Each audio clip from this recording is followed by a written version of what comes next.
2021년 9월 30일 논리적 사고와 합리적 비판 제 4주차 수업을 시작하도록 하겠습니다. 지난 주에는 2021년 9월 15일 날 미국 스페이스 X가 발사되었었습니다. 이날 민간인 2명과 여성 2명으로 구성되어진 인스피레이션 4팀을 태운 우주선이 발사에 성공을 하여서 무사히 또 3일 후에 플로리다주 해변에 착륙을 하였었습니다. 이 우주선에는 전문 우주 비행사가 탑승하지 않고 지상에서 원격 조종으로 이 우주 여행을 마칠 수 있었습니다. 인류가 올라갈 수 있었던 가장 높은 지점까지 올라가서 이렇게 우주 여행을 마치고 귀가한 것을 볼 수 있습니다. 우리가 지구에서는 대기 때문에 별의 모습이라든지 또 이런 천문 관측에 애로점들이 있는데, 이런 대기의 영향을 받지 않는 우주 공간, 특히 또 가장 높은 그 지구 궤도에서 아마 별들을, 또 화성이라든지 또 목성이라든지 토성이라든지 이런 행성들을 눈으로 관측하였다라고 하면 전혀 다른 어떤 이런 행성들의 모습을 관측하고 귀한 경험을 했을 것이다 라고 생각이 되어집니다. 자, 오늘 일단 수업을 먼저 진행하도록 하겠습니다. 오늘 4주차 수업은 개념의 지난 시간에 이어가지고 판단에 대한 용어 설명과 또 문장과 명제의 차이점에 대해서 또 명제의 종류에 대해서 살펴보고 우리 교재를 이어서 강의하도록 하겠습니다. 지난 시간에 이야기한 것처럼 개념에 대해서 살펴보았습니다. 개념이란 구체적인 사회적 사실들에서 귀납하여 일반화된 추상적인 사람들의 생각과 언어와 사고의 기본 단위를 개념이라고 한다고 하였습니다. 그러나 개념만으로는 우리의 생각을 온전히 전달할 수가 없습니다. 그 개념들을 서로 연결하여 우리의 생각을 통일적으로 드러내야 우리의 사고를 소통할 수 있고 또 온전하게 표현할 수 있는 것입니다. 이렇게 개념의 결합으로 한 걸음 나아간 사고의 작용을 우리는 판단이라고 합니다. 예를 들어서 꽃이라는 개념과 식물이라는 개념을 결합하여서 꽃은 식물이다 와 같이 규정하게 되어지면 이것을 판단이라고 표현하는 것입니다. A는 B이다 와 같은 형식으로 표현되어지게 되는 것입니다. 다음으로 문장과 명제의 차이에 대해서 알아보면, 문장의 사전적인 정의는 언어 생각이나 감정을 말과 글로 표현할 때에 완결된 내용의 최소 단위를 문장이라고 합니다. 나는 미국의 대통령이다 와 같은 예를 들 수 있을 것입니다. 그런데 이런 문장 중에서 의문문이나 감탄문, 명령문, 또 청리문 등은 참 거짓을 판단할 수 없기 때문에 명제가 될 수 없습니다. 우리는 명제는 문장 중에서 참 거짓을 분별할 수 있는 문장을 명제라고 부른다고 하였습니다. 또 평서문 중에서 진술을 제외하고 참 거짓을 구분할 수 있는 문장이 명제가 되어진다라고 정리하였었습니다. 이제 명제의 종류에 대해서 살펴보면, 명제는 크게 종합 명제와 분석 명제로 나눌 수 있습니다. 종합 명제란 주어의 개념 속에 수어의 개념이 포함되지 않아서 주어의 개념 안에 외부로부터의 경험이나 관찰 등과 같은 어떤 새로운 개념이 첨가됨으로써 성립되는 명제를 종합 명제라고 합니다. 분석 명제란 주어의 개념 속에 수로의 개념이 포함되어 있기 때문에 따로 외부로부터의 경험이나 관찰 등이 없어도 그 자체만으로 참인 명제를 분석 명제라고 이름합니다. 예를 들어 보면 종합 명제는 나의 이모는 남자 형제가 있다라고 하였을 때에 이 명제가 참인지 거짓인지를 구분하기 어렵습니다. 왜냐하면 이모에게는 남자 형제가 있을 수도 있고 또 없을 수도 있기 때문입니다. 따라서 그 말하는 사람의 상황과 또 여건에 따라서 이 명제가 참이 되어질 수도 있고 거짓이 되어질 수 있는 것입니다. 또 2번을 보면 비 오는 날은 기분이 좋다라고 하였는데 어떤 날에는 비 오는 날에 마음이 더 여유로워지고 또 더 기분이 좋을 수도 있는데 또 어떤 날은 비 오는 날이 짜증이 나거나 또 화를 나는 날일 수도 있습니다. 따라서 이러한 명제는 그 참 거짓을 판단하기가 어렵기 때문에 외부로부터의 경험 또는 관찰을 통하여야지만 이 명제가 참인지 거짓인지를 구분할 수 있게 되어지는 것입니다. 그런데 분석 명제라는 것은 이 주어의 개념 안에 수로의 부분이 이미 포함되어 있기 때문에 따로 관찰이나 경험이 없어도 그 명제의 참과 거짓을 구분할 수 있는 것을 말합니다. 예를 들어서 총각은 결혼하지 않은 남자다라고 했을 때에 총각이라는 말 안에는 결혼하지 않은 미혼 남자라는 말이 포함되어 있기 때문에 첫 번째 예는 참인 명제가 되어지는 것입니다. 두 번째, 고래는 포유동물이다 라고 했을 때에 고래가 물속에 살지만 어류가 아닌 포유동물이기 때문에 이 명제도 참인 명제가 되어지는 것입니다. 이처럼 분석 명제는 이 수로 안에 주어의 개념이 포함되어 있기 때문에 따로 판단이나 또 추론을 필요하지 않는 명제를 분석 명제라고 이야기합니다. 두 번째로 우리가 명제를 가언 명제와 선언 명제로 나누어 볼 수 있습니다. 만약 S가 P라면 Q는 R이다 같이 어떤 가정이나 조건이 포함되어 있는 명제를 가언 명제라고 합니다. 예를 들어서 만약 고래가 어류라면 고래는 알을 낳을 것이다 라고 한다라고 하면 이 문장은 S가 P라면 Q는 R이다의 형식을 갖고 있기 때문에 가언 명제라고 할 수 있습니다. 이와 비교하여 선언 명제는 두 명제를 선언 결합사를 이용하여 결합한 복합 명제를 말합니다. 내일은 눈이 오거나 아니면 내일은 바람이 분다와 같은 형식을 말합니다. S는 A이거나 B이다. 예를 들어서 고래는 어류이거나 표유류이다 라고 되어져 있는 형식을 우리는 선언 명제라고 구분합니다.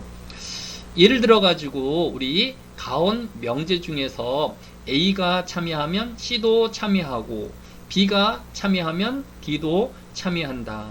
또 세 번째 조건으로 A는 참여하였다.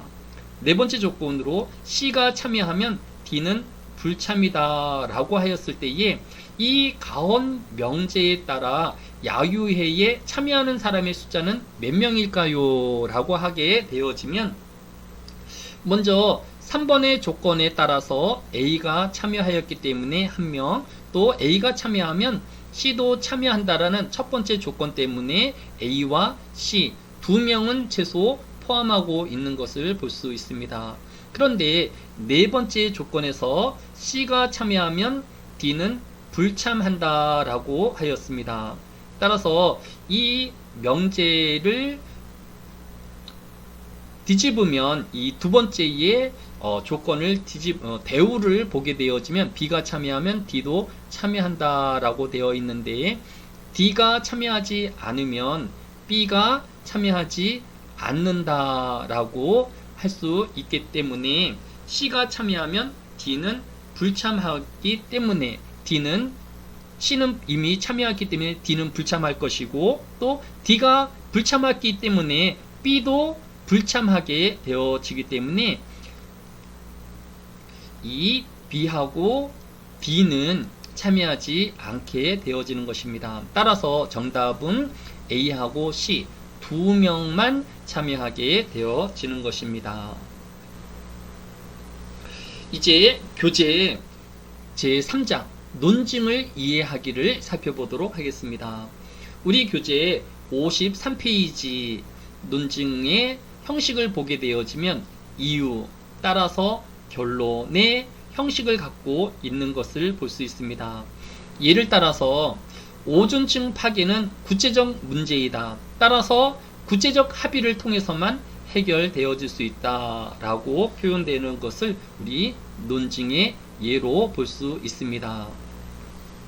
또 다른 예를 보면 사용도 살인이다. 따라서 사용제도는 폐지되어야 한다 라고 우리가 논증의 예시를 볼 수 있습니다.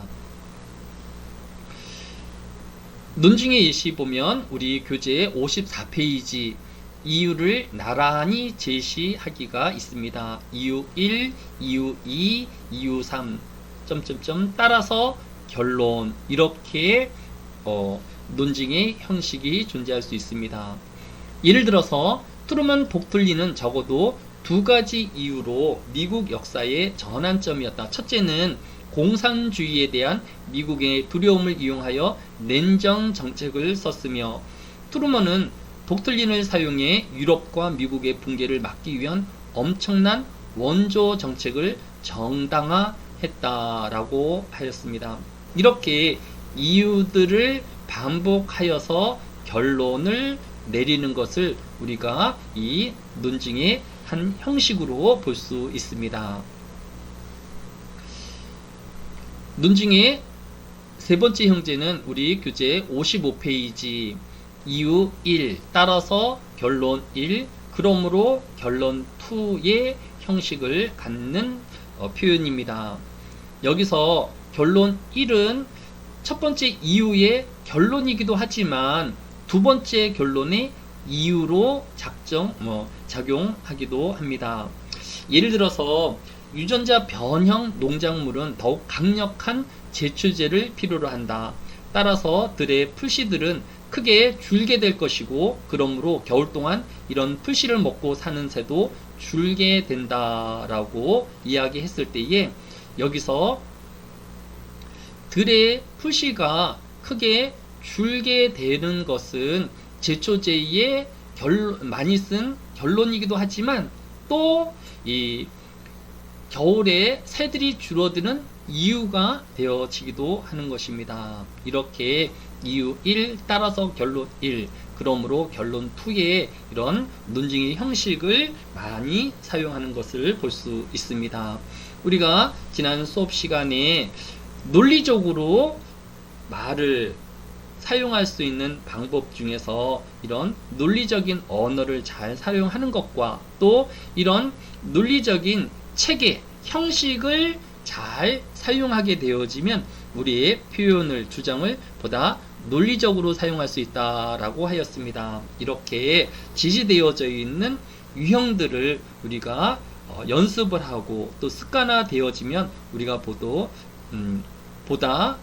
논리적인 이런 말과 또 주장을 할 수 있게 되어지는 것입니다. 교재 62페이지 조건문과 다른 복합 문장. 어떤 논증은 이유나 결론이 다른 것보다 더 복잡한 구조를 지니고 있다. 예를 들어 경찰이 학교 금고에서 도난당한 사건을 조사한 결과 다음과 같은 결론을 내릴 수 있는 증거를 찾았다고 해보자. 교장이 돈을 훔쳤거나 비서가 훔쳤다. H이거나 S의 형태의 문장을 선언문이라고 우리는 합니다. 그런데 논증을 분석할 때는 이런 선언문은 쪼개서는 안 됩니다. 결코 분리해서 분석해서는 안 된다라는 점을 유의할 필요가 있습니다. 63페이지 우리 교재에서 이런 선언문은 쪼개서는 안 된다라고 그 예제를 당신이 호흡이 거칠고 살이 빠지고 있습니다. 그러므로 당신은 갑상선에 문제가 있거나 폐암에 걸렸거나 아니면 다른 문제가 있는 것 같습니다.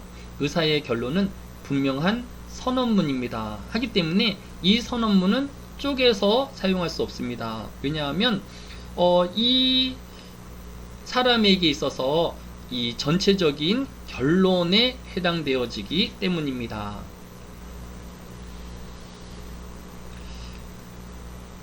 예제를 보게 되어지면 무엇이면 무엇이다 이와 같은 조건문은 이유와 또 결론을 나누거나 또 분리해서는 안 됩니다.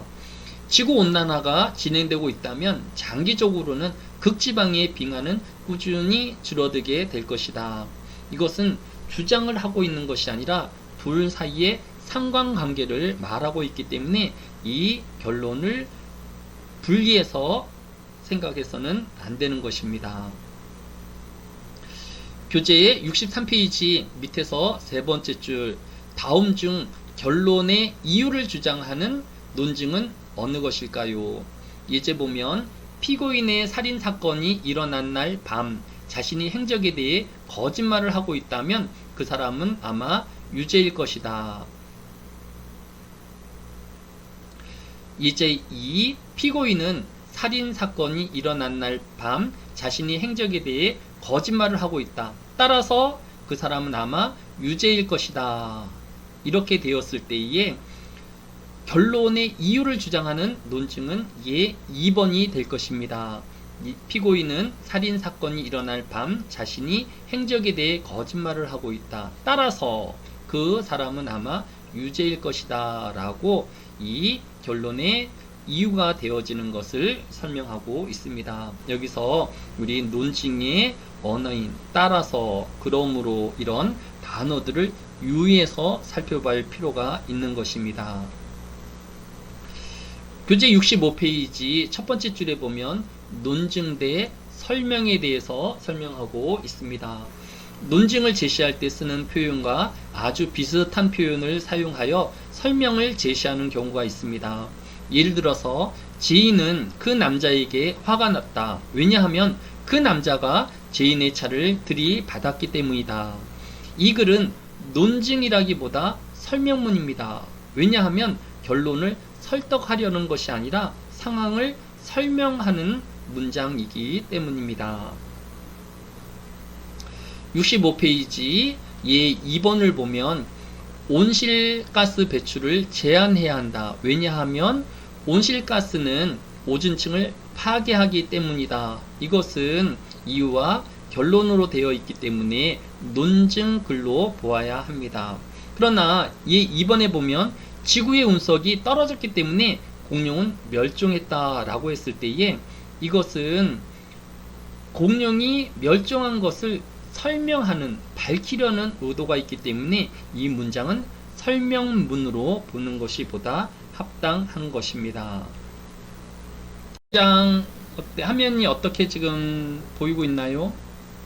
잘 보입니다. 아, 네. 최수민 학생 반장이 지금 화면이 정상적으로 잘 보인다고 이제 설명하고 있습니다. 우리 윤지호 학생은 이 아래 한글 화면을 최대한으로 한번 넓혀보면 어떨까요? 네네네. 해서 그리고 그 다음에 여기 보면 맨 위에 보면 이제 보기에서 맨 위에 보면 보기에서 화면 확대가 있어요. 지금 화면 확대를 지금 조금 더 넓혀보면 좋을 것 같아요. 아니요, 그걸 한 게 아니라 좀 더 올라가 보세요. 올라가 보면 맨 위에 이제 아래 한글 맨 위에 보면 파일 편집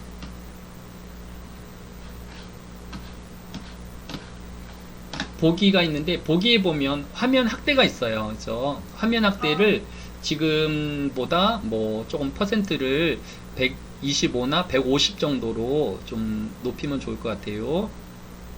근데 제 글이 없어졌는데요. 위로 올려보세요. 아래 한글이니까 아마 밑으로 내려가진 것 같은데 쭉 올려보세요. 그러면 그 화면 끄고 다시 열면 되니까. 네.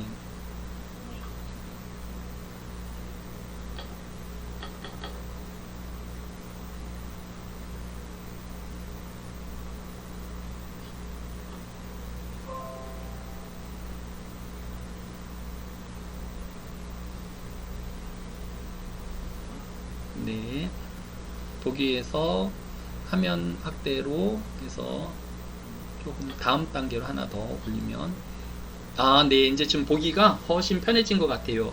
자, 이제 윤지호 학생이 자신의 전공하고 이름 소개하고 그 다음에 보고서 같이 한번 발표해 볼까요? 네, 소개 부탁합니다. 네, 저는 문화예술학부 연기예술 전공 윤지우이고요. 저는 먼저 스텔라디움으로 저렇게 찍고 실제 사진을 찍었습니다. 저는 파주에서 경계가 많이 없는 곳에서 9월 22일 20시경에 촬영했습니다. 스텔라디움으로 먼저 찍을 행성을 정하고 밖으로 나가 별을 관측했습니다. 평소에는 예쁘네라고 지나갔던 별을 이렇게 찍으니 너무 신기했습니다. 날씨가 더 좋았다면 더 밝게 찍을 수 있을 것 같아 아쉬움이 큽니다.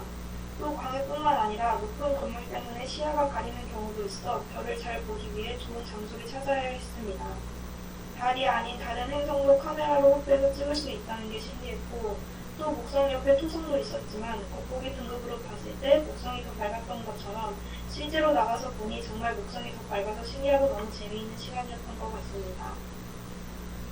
네. 우리 그 윤지호 학생은 이제 파주에 지금 있는가 봐요. 네. 네, 파주는 좀 어떻게 도시가 많이 예전보다 발전이 되어서 광해 상황이 좀 어떤 상황인가요? 근데 저쪽 끝쪽에 살아서 광해보다는 광해에 대한 그런 못 받았어요. 네. 그럼 평소에도 이렇게 지우 학생은 이제 하늘을 좀 자주 도시에 사는 사람들보다는 밤 하늘을 좀 자주 보는 편이었나요? 맨날 걷는 길이라서 하늘은 잘 안 보고 다녔던 것 같아요. 그래요. 이번 기회를 통해서 이제 하늘도 관측을 하게 되어졌고 또 이렇게 떠 있는 그 밝은 별이 이게 별인지 행성인지 이렇게 구분하지 못하였었는데 아마 요번에 이제 목성도 관측했었던 것 같아요. 전에도 그 지금 관측한 그 별이 목성인지 이렇게 알고는 있었나요? 아니요, 그냥 별인 줄 알았어요. 그냥 그게 행성인지 모르고 그냥 별 중에서 조금 밝은 별인구나 이렇게 생각을 했는데 보니까 별이 아니라 행성이었던 것을 이번 기회를 통해서 발견을 했던 것 같아요. 자, 우리 이 파주에 그렇게 광해가 심하지 않아서 이렇게 멀리 이렇게 뭐 찾지 않아도 집 근처에서도 이렇게 관측이 용이했던 것 같아요. 아마 22일이 추석 전날이지요. 네, 좀 여러 개 분주했을 텐데도 이제 이렇게 잘 촬영이 잘 되었고, 정말 이 목성이 정말 선명하게 보일 정도로 이렇게 잘 관측을 하였던 것을 이제 볼 수 있습니다. 지금 옆에 이제 이렇게 별자리 있는 스테레디움 사진 내서 이 토성이 이제 그 목성보다는 작지만 이렇게 보였는데 실제 촬영에서는 이제 이런 토성의 모습까지는 안 보인 것 같아요. 그죠? 토성이 있긴 했었는데 목성만큼 잘 찍히지는 않더라고요. 그러니까 눈으로는 이제 토성도 이렇게 눈으로는 관측이 됐나요? 네, 눈으로는 조그맣게 있었어요. 네. 그러면 이제 우리 지우 학생은 이제 목성도 이제 실진 눈으로 관측을 했고 그 옆에 토성도 눈으로 관측을 했는데 이제 카메라에 이제 한계로 인해서 이제 목성까지는 촬영을 했고 이제 토성은 눈으로만 이제 관측을 했던 것 같아요. 보니까 우리 스텔리움 이용도 아주 잘 이용을 했고 또 그에 맞추어서 사진도 정말 이렇게 잘 파주 지역으로 앞으로 천문 관측하려고 하면 파주로 가야 될 것 같아요. 정말 선명하게 잘 찍힌 것 같습니다. 네, 우리 윤지우 학생 이렇게 추석 때 또 과제를 수행하기 위해서 또 애쓰고 또 이렇게 좋은 발표를 해주어서 고맙습니다. 윤지우 학생 수고했습니다. 감사합니다. 네, 자 우리 최수민 학생 네. 네.